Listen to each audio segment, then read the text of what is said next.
I feel like I'm in the damn trifecta of broken vehicles. I have this one that needs a starter, this one needs an AC clutch, that one my wife just fired up to go to the store, and the water pump is making noise. But I have my priorities set completely backwards, and we're going to take the headliner out of the VW today because the sunroof drain on the driver's side rear is leaking. I don't want water in a vehicle. I hate water. I can handle a water pump a lot faster than I can pulling out a headliner. So today I'm going to be taking the headliner out. About a year and a half ago when I started working on that car, I did the headliner in pink for the wife. It's what she asked for, and it's like this bumpy velvety material. Let me show you. So inside of Buggy, we have like a pink kind of velour headliner with all these bumps in it. It's cool, and she liked it in the beginning, but it's kind of outworn its welcome as far as getting a little stale. So we're going to pull it out and paint it black. We're going to use some, I think it's a Duplicolor makes it, so that at least it kind of a contrast with the black and the gray, black on the headliner, better than recovering the whole thing. Now getting to the headliner is not exactly my favorite thing. You have to take out trim here, here, here, there, I believe. Then we have to take out those lights, we have to take off the handles for the grab handles, we have visors, we have the mirror, all sorts of wonderful things to take apart, and then we'll bring it out of the back of the car. To start, we have to pull down on this piece here, which when you pull down, you can see it has some metal clips in here, and those suckers are really, really in there, and you don't want to break this plastic piece. So it's kind of a dance to get it out. You can see these have broken out of there already, and we'll have to fix that as we go. Well, let me get this last one out so I can get the piece done.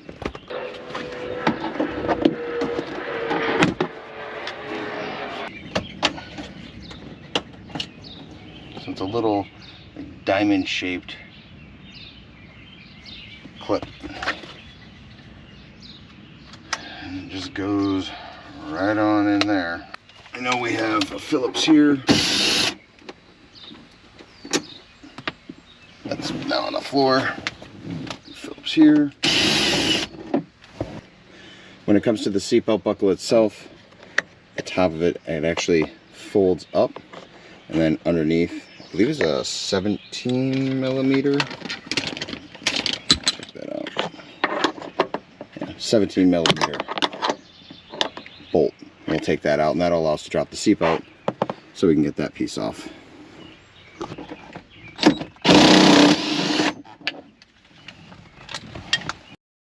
Now getting into the grab handle portion, so you can take off this piece, kind of have to, I'm using a trim tool that's probably a little big for it, and I broke it.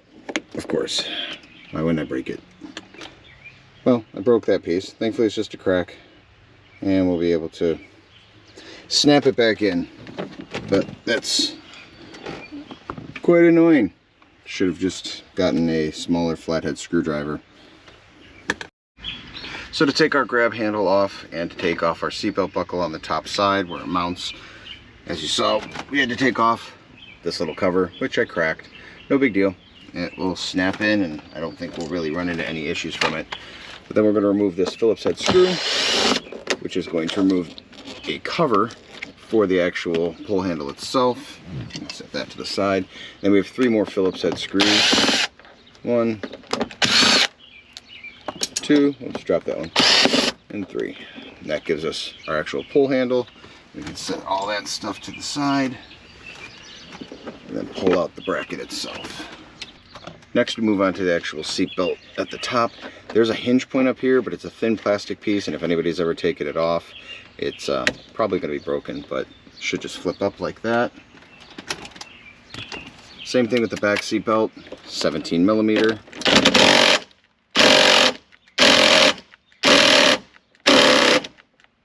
Battery dies, of course. Why the fuck wouldn't it? Okay, new battery in the impact. There we go. Now for some of these items, you might notice that I'm kind of bouncing back and forth between both sides because the car's small, so getting the camera into the right position so that I can get the full angle works better if where I'm sitting I can move it from side to side. So it's the same for both sides no matter what. So we took off the seatbelt on the other side, and now take off the seatbelt on this side. Take your 17mm and just set it on the floor. Now to get your trim off on this, there's 3 clips that hold it over here. So you have to kind of get the edge over here to pull off on this side. From the top, that comes out because it wraps around the B-pillar. So we'll do that. And then this side here, you want to kind of pull your weight. You hear that kind of crunching sound. It's actually the clips here releasing from the plastic. So pull away and then up gently and out. And you can see where those clips, they go in right on these. They're kind of like look like Christmas trees, but not. So we'll put this in storage until we're done. One of the next things that you're going to want to do is you're going to want to grab your screwdriver again. We're going to need to take down the grab handle. Grab handle's just held in here, and there's actually some little tabs that you can grab to flip down the covers, but there's 2 Phillips head screws behind there. And then your grab handle just comes out. You can actually snap it closed again, and it holds onto the screws. Now that we have the bolt out for the seat belt, we have the screw out here. We've taken that trim panel off there. We can pull down our C-pillar trim as well. Same type of thing, except it has some other clips in the back. Woo. Looks like we've been getting water on this side too, because that's a heck of a lot of water we've got in here. I don't know. Ah, crap. Water everywhere. So yeah, as I drip it all over the place. Alright, that can just go out there. Up front, we need to take down our sunroof controls, which, if I'm not mistaken, just pulls down. But I could be wrong. I'm gonna break shit. Nope, it just pulls down. Pulls down in the back. Thankfully I didn't pull in the front. And then you squeeze the tab on the side to get your connector out. And in this case, I lied. There are no tabs. It just slides in. Interesting. Okay. And we'll set that to the side. That pulls down. Here, like, twists. It's gonna take me a minute to remember. Actually, yeah, I remember. It has 2 gripping kind of pistons that poke out on the side that are spring loaded, so it just snaps up in there. And then we have 1 connector here, 2 pins, push and pull. There's a connector here, push. Every VW connector, you push in, squeeze, and pull out. And then it'll release. When it comes to taking out our sun visor, it's relatively easy. You come over, and there's actually a little plug on the screw itself. Get a very small screwdriver, and you can get in the notch.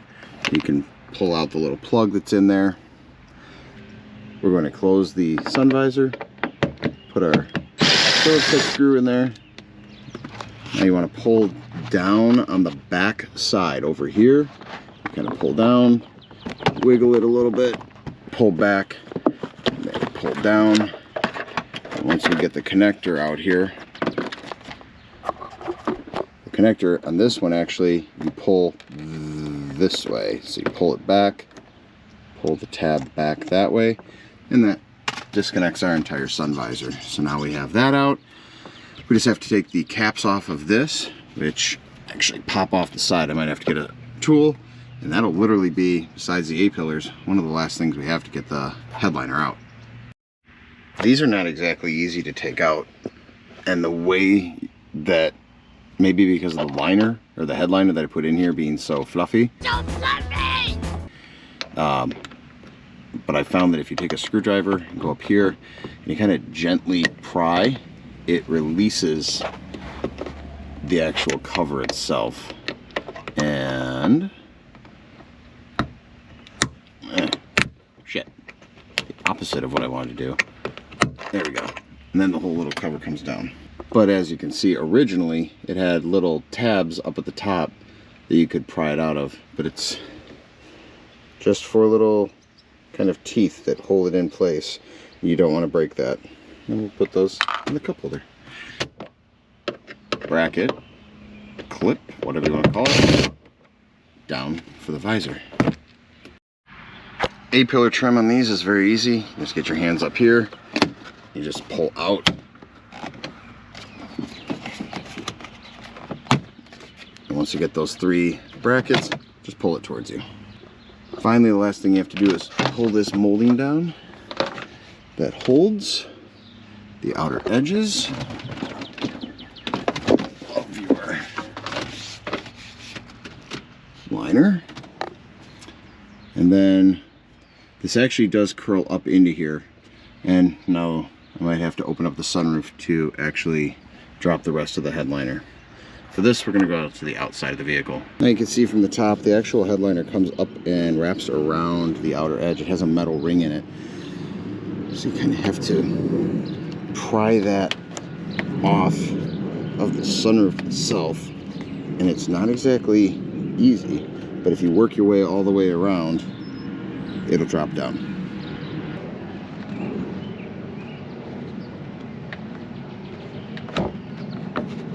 Just gonna work it around.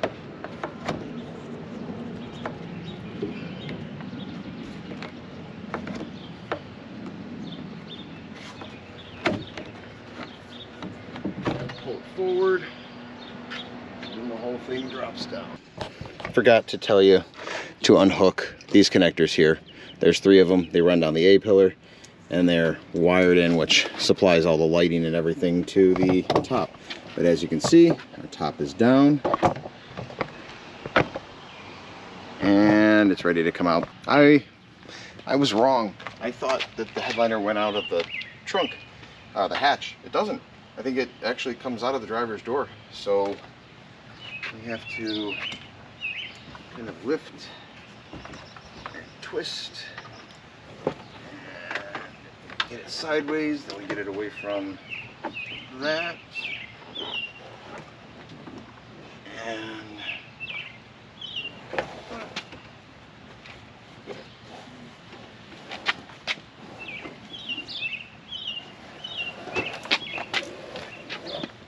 okay, headliner.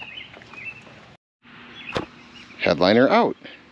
Now, I had originally thought that I needed to remove these lights, and I'll have to so that I can paint, but you don't actually have to remove them when you're taking the headliner out. It serves no purpose. You can leave all the lights in.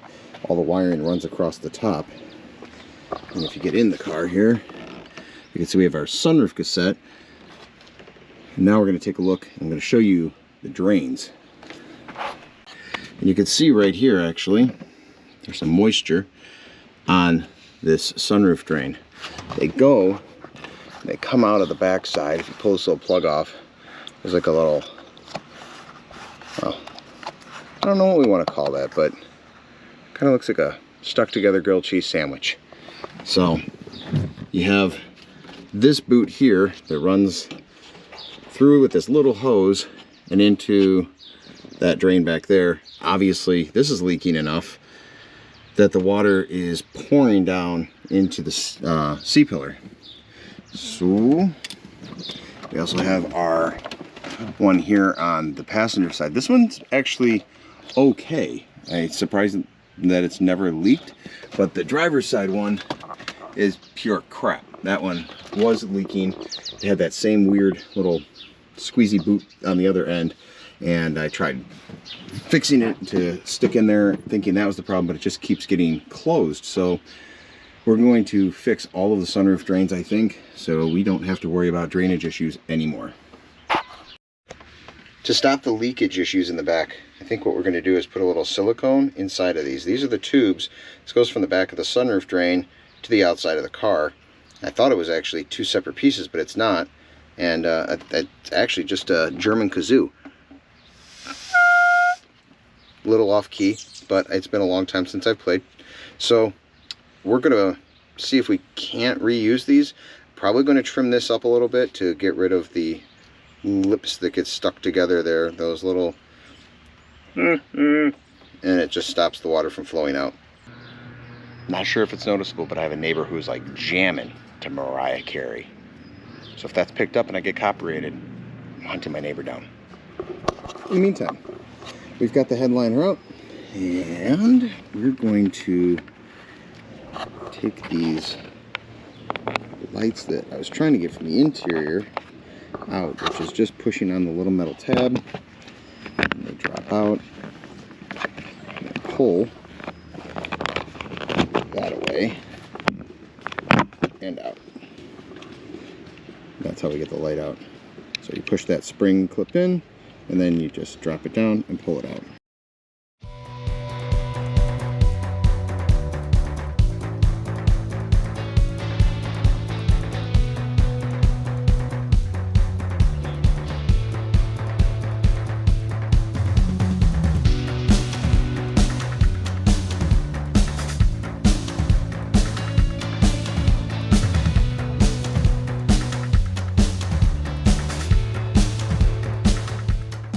Here I thought 2 cans would be enough. I was wrong. Because of the way the fabric lays down, depending on the angle that you're looking at, you get pink that shows through. Now it's definitely darker, but 2 more cans I think will probably get us to the final product. Finally back with 2 more cans of paint. Actually 3, just in case. We're going to try and finish up putting the vinyl, I don't know what is it, yeah, it's a vinyl fabric paint, and it's coming out okay, but I definitely think we need another coat or 2. You can still see a little bit of pink trying to poke through, so let's keep going and see if we can't make this thing nice and black.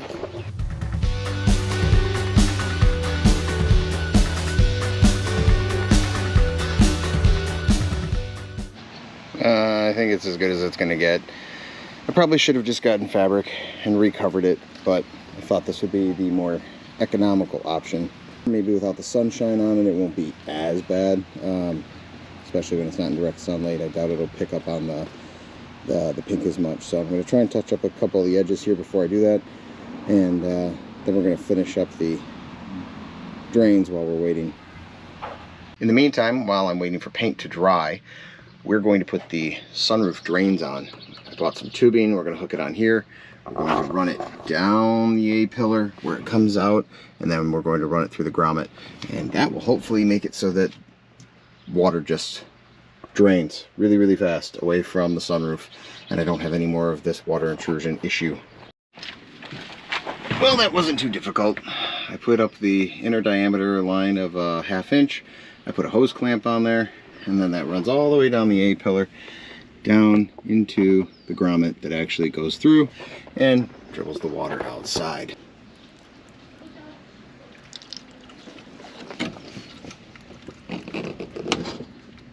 Everything seems to be working well, and the water is coming out on the bottom. I'm gonna get this headliner put in, and I'm gonna just do it on time lapse. Everything to put it back in is everything we did to take it apart. So follow along. We'll get this headliner put back in, see how it looks.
Well, I think in the end, it turned out pretty damn good. That duplicolor paint actually worked really well, and being that we're not in direct sunlight anymore, you can't see a hint of pink. I'm pretty impressed. But I think all in all, it looks a lot better on buggy. Gives her a little bit more of a distinguished look. I like the contrast, the black, the silver. But I appreciate you taking the time to watch. Hit like, hit subscribe, and I'll see you next time.